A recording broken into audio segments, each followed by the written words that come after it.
12 సంవత్సరాలు దేశమంతా తిరిగి 44 లక్షల ఎకరాలు కూడబెట్టి మన 80,000 కిలోమీటర్లు పాదయాత్ర చేసి వినోబా భావే గారు పేద ప్రజల గురించి, భూస్వాముల భూములు, ఉన్నోళ్ళ భూములు పేదోళ్ళ గురించి పంచాలనే ఉద్దేశంతో హింసా మార్గం కాకుండా అహింసా మార్గంలో పోయి బిచ్చం అడిగినట్టు దేహి అని వాళ్ళ దగ్గరికి వెళ్ళి తీసుకున్న భూములు ఇవాళ ఆ భూముల మీద తెలంగాణ రాజకీయ వ్యవస్థ మొత్తం కళ్ళు పడ్డాయి అనేది చాలా స్పష్టంగా ఇప్పుడు ఇక్కడికి వచ్చినాక బోర్డు చైర్మన్, ఇప్పుడు మాజీ అని చెప్పబడుతున్నాడు కానీ మాకు ప్రజలకు ఇంకా నేనైతే బోర్డు చైర్మన్ అంటున్నా వారిని, తెలంగాణ బరాబర్ చైర్మనే.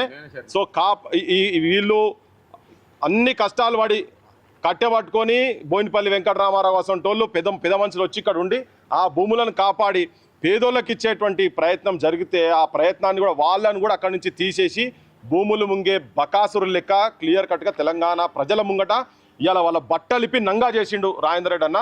వాళ్ళు పక్కా అవి 64 ఎకరాలు ఏదైతే ఖమ్మంలో వెలుగుమట్ల ఊర్లో ఇచ్చినాయి తననే ఇచ్చిండ్రు. ఆ సంతకం కూడా తనదే. అది కానూన్ ప్రకారంగా ఏ రెవెన్యూ కానీ ఏ గవర్నమెంట్కు అధికారం లేదు. ఎందుకంటే ప్రభుత్వ భూములు కావు, అవి భూస్వాములు ప్రజల గురించి ఇచ్చినటువంటి భూములు. అవి వీళ్ళ చేతిలోకి ఇచ్చిండ్రు.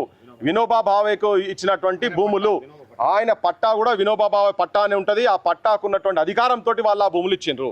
ఇవాళ వాటి మీద ఆల్రెడీ 31 ఎకరాము వేరేటోళ్ళు అన్యాక్రాంతం ఎవరు మళ్ళీ ఈ వీళ్ళంతా అజయ్ కావచ్చు, తుమ్మల నాగేశ్వరరావు కావచ్చు, పొంగిరెడ్డి శ్రీనివాసరెడ్డి కావచ్చు, వాళ్ళు ఆల్రెడీ 31 ఎకరాలు కబ్జా చేసి ఆ ఉన్న పేదోళ్ళ ఈ మిగతా వాటిని కూడా ఇండ్లను నిర్దాక్షిణ్యంగా కూలగొట్టిండ్రు. దీనికి దేనికంటే దానికుంటా నేను సుప్రీంకోర్టు దాకా పోయేటందుకైనా కానీ తయారని భూదాన్ బోర్డు చైర్మన్ రాజేందర్ రెడ్డి గారు ఇక్కడ చాలా క్లియర్గా స్పష్టంగా చెప్తున్నారు. దీని వెనుక ఉన్నటువంటి కుట్ర ఏంటంటే మొదలు కేసీఆర్ దాని వెనుక మొదలు కుట్రదారు ఆ బోర్డునే లేకుండా చేసి దొంగతనంగా వచ్చి ఫైళ్లు మొత్తం రాత్రి తెలంగాణ సమాజం మొత్తం చూసింది. వీడికి వచ్చి రాత్రి ఎత్తుకపోయిందని. కానీ అప్పటికే ఆయన డిజిటైజ్ వీళ్ళు చేసి పెట్టింది కాబట్టి ఆ భూములు ఉన్నాయి అట్లా. సో దీంట్లో ఈ ఒక్క కేసీఆర్ కాదు, అన్ని రాజకీయ పార్టీల హస్తాలు ఉన్నాయి దీంట్లో. కమ్యూనిస్టుల కాడికెళ్ళి మొదలు పెడితే బీఆర్ఎస్, కాంగ్రెస్ అందరి హస్తం ఉన్నది. ఇప్పుడు వచ్చిన ముఖ్యమంత్రి గత ముఖ్యమంత్రి అడుగుజాడల్లే నడుస్తున్నాడు అని చెప్పేటందుకు ఇది వెలుగోడు ఒక పెద్ద ఉదాహరణ. పేదోళ్ళ వెలుగుమట్లది ఒక పెద్ద ఉదాహరణ. వినోబా భావే భూముల మీద ఏ అధికారం లేనటువంటి ముఖ్యమంత్రి నువ్వు, నీ తాబేదారు మంత్రులు, 3 మంత్రులు, అక్కడ మంత్రులు, నీ వ్యవస్థ మొత్తం ఒక 10-15 వేల మంది పోలీసులు వచ్చి కట్టుకున్న ఇండ్లను పిటగుళ్ళు తీసినట్టు నీ బుల్డోజర్లు వచ్చి ఊడబిక్కిరి చూసినావా? నీకు సమాచారం లేకుండా కాదు, నీ దాంట్లో చేతులు ఉన్నాయి.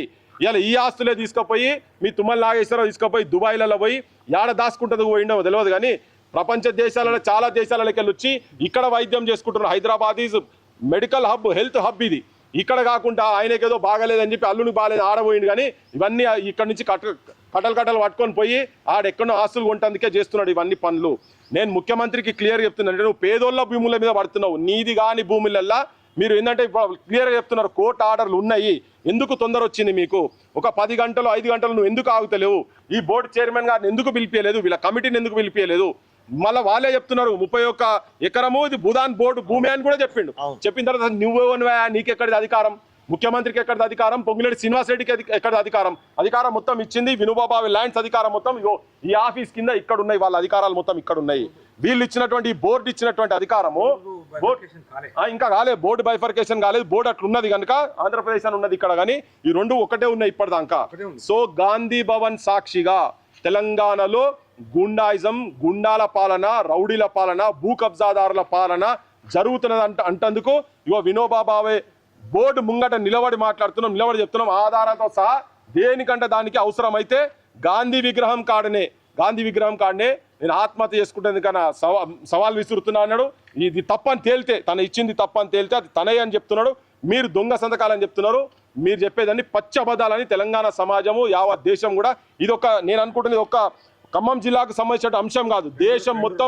దేశం మొత్తం ఉన్నటువంటి వినోబా భావేకి సంబంధించినటువంటి భూములను కాపాడాల్సిన బాధ్యత ప్రజలుగా, మీడియాగా, ప్రజా సంఘాలుగా మన అందరి మీద ఉన్నదని చెప్పి చెప్పదలుచుకున్నాను నేను.